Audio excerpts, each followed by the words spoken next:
Hello and welcome to another how-to video. My name is Ditech, CTO at DVS, and today we're going to take a look at a brand new product from Hikvision. But before we do, I want to say a big thank you for Toshiba for sponsoring this channel, but a bigger thank you to you guys for the likes, shares, comments and subscriptions that you do. Without you guys, we'd be nowhere. So thank you very much for taking your time to keep watching and engaging with this channel. But moving on, so today we're going to take a look at a brand new product from Hikvision. So for those of you that use the Fisheye cameras, this is a new updated version of the Fisheye camera, but really this is a detention grade camera. So it's got the anti-ligature design. Brilliant for hospitals, prison environment, police cells, custody cells, safe environments, maybe you know, an environment where potential of harm to the person could happen. This is great for that. It's been designed for the anti-ligature use. So inside the box, it's a corner mount product, so you do need a corner to fit this in. Otherwise you'd be able to loop something over it and potentially cause harm to yourself. So inside the box, we have the Allen key plus the fitting instructions. But what you actually want to see is this corner mount fisheye product. So designed to be fitted, like I said, in the corner of a room. Whilst I appreciate this is in the corner of a room, it'll fit like flush into the corner. You can see it's got 3 megapixel camera, super wide angle, so it will cover you know, a room, a substantial room size, really to give it no blind spots, especially in like the custody area where you need to keep an eye out on the whole room, you know, just to make sure that person or individual is safe. So you've got the infrared lights, it's got the recessed holes for the cover, again not able to put anything in there to cause a ligature device. The holes for the audio and microphone have been masked up, so there is no built-in microphone or speaker in this model variant of Fisheye. But actually on the back we have the PoE connection, we have the 12 volt connection, alarm input and output, and audio input and output. So it does have audio input and output capabilities, but you do need to connect a separate microphone and a separate speaker to this. Along with, but you know, most people will just connect this with PoE, and then if needed, connect the appropriate microphone as required. But a lot of the applications you see do just fit this in a room without audio. But again, it is down to your application. So again, corner mount. So when you take off the cover, quickly take this off with this Allen key. They are security screws as well. So you can see the cover separates from the main body housing there. There's a further 3 screws in there which rotates this fisheye model out. You fit the cage to the corner of the room, screw the fisheye in, and then you get the cover and then locate that back on as required and make sure the screws are tight. So brand new from Hikvision. I'm going to fit it into the corner of our room in DVS, and I'll give you a little bit of an overview through the web browser. So stay tuned while I fit this, and then we'll come back and look at the functionality. Okay, so we fitted the camera. Now you can see I fitted it on the top corner of my display stand. Not too dissimilar to a standard average ceiling height, but again, the higher you get it, the more the camera will see. It's a very super wide angle 3 megapixel camera. Whether they go ahead and make a higher resolution moving forward, I don't know. But because the detention area or the area of, you know, the immediate view that you would use this camera for is generally a lot smaller than my demo room application, the objects will be in more detail because they'll be closer to the camera. So just bear that in mind. This is an abnormally sized room for a detention style application, but it shows you the principle. As you can see, it's fitted at the top of this display stand, and you can see directly underneath it, right the way to the left and far right of this stand. So it's a very, very nice wide field of view. The camera does have built-in infrared should you require it. If you do have a good level of lighting in this area, then again, the camera will stay in color mode and you don't really need the infrared, but it's there if you need it. So to navigate through the menus, you can see here, that's the model number. It's really important. It is that new model that we're looking at. That's the current firmware. So we would always recommend that you update to the latest firmware upon installation. That is the latest firmware right now. Very standard application past this. So time setting. So again, sync with computer, or you can use NTP, etc. You've got daylight savings, RS-232, RS-45 and about. Under maintenance, you've got your standard reboot, restore, default, or export the parameters, and then, of course, the firmware upgrade options. The log and system service where you enable the IR light. Infrared is enabled by default, but you can disable it by unticking that and clicking save.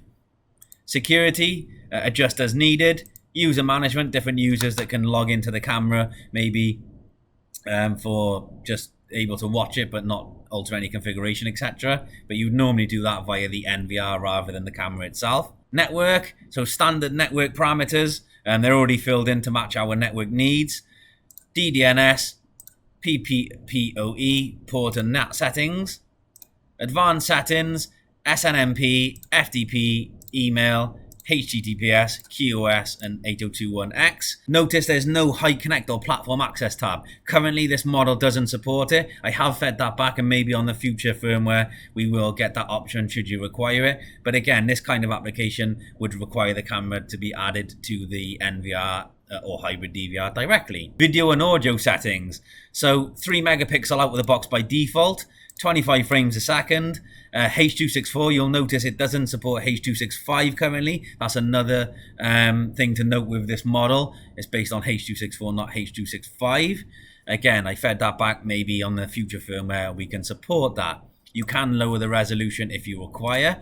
If you do connect an external microphone into this product, because again, no onboard microphone due to the anti-ligature design, you'd have to adjust this to video and audio and click save, and then the camera inevitably will reboot.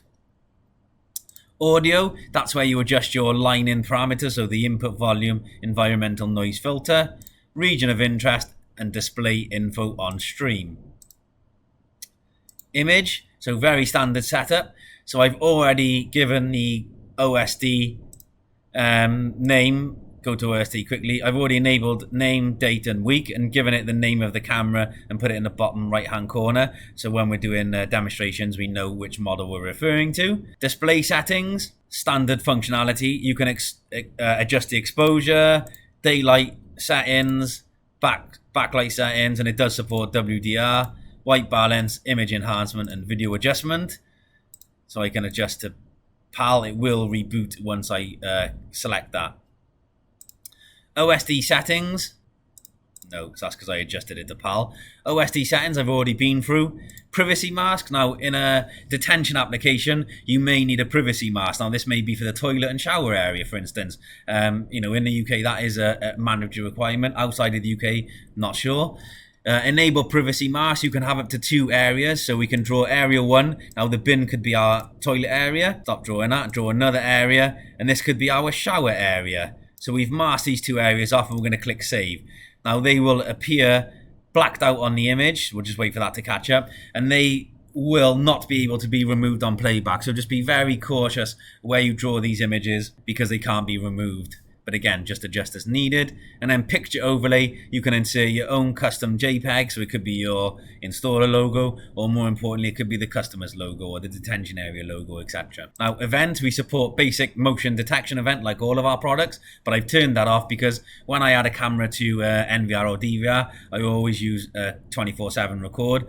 That's just my preference. You don't miss anything in that instance, whereas event recording, you do have the potential to miss an event.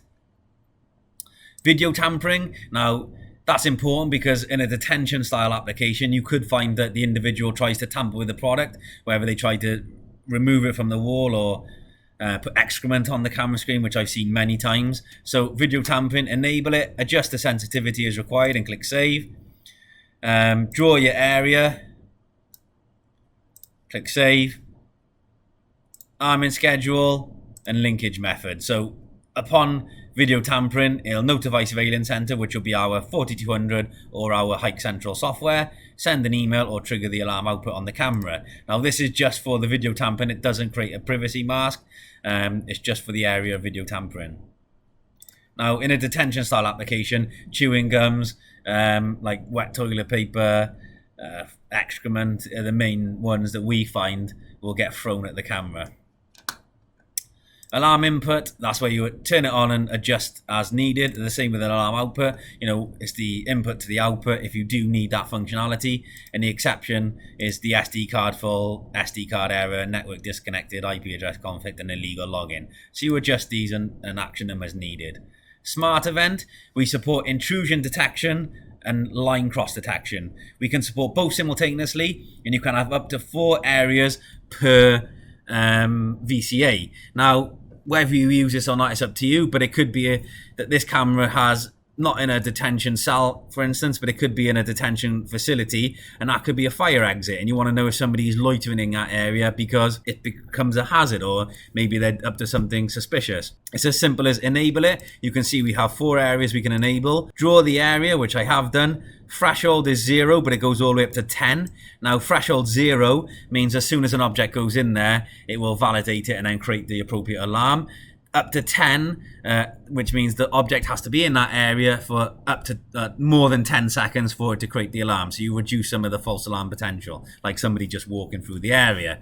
Sensitivity and percentage adjust as needed. Percentage is the percentage of the person or object that enters that area. So we'll just leave it for test purposes in this manner. Arming schedule, 24/7 by default, but adjust as needed. And then linkage method, send email, notify surveillance center, upload to the FTP memory card, etc. Trigger alarm output and trigger recording. And you can adjust those as needed. And finally, storage. The product does support the SD card, so if you want to, insert the SD card, format it, and then adjust the record parameters as required. So very simple setup, but a very powerful camera. If I go to live view, I'm going to go and trigger the VCA action box. So you'll see that go red when I enter the area. And I'll go and walk up to the privacy zones as if I was going to take a shower. So you can see the privacy zone doesn't disappear when I enter the area. So you can see it in its full effect. So I'll just turn the camera this way. IE does take a couple more seconds to catch up, so just bear with.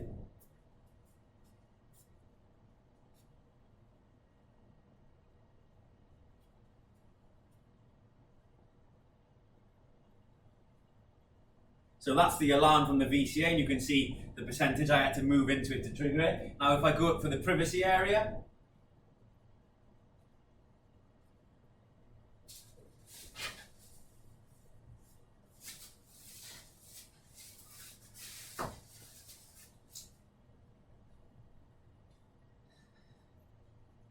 so there you go, I've had a lovely nice shower in my area of privacy. So you can see there, it's a powerful unit. So the takeaway from this would be super wide angle, infrared if you need it, or color if you don't. Input and output for the audio, should you require that.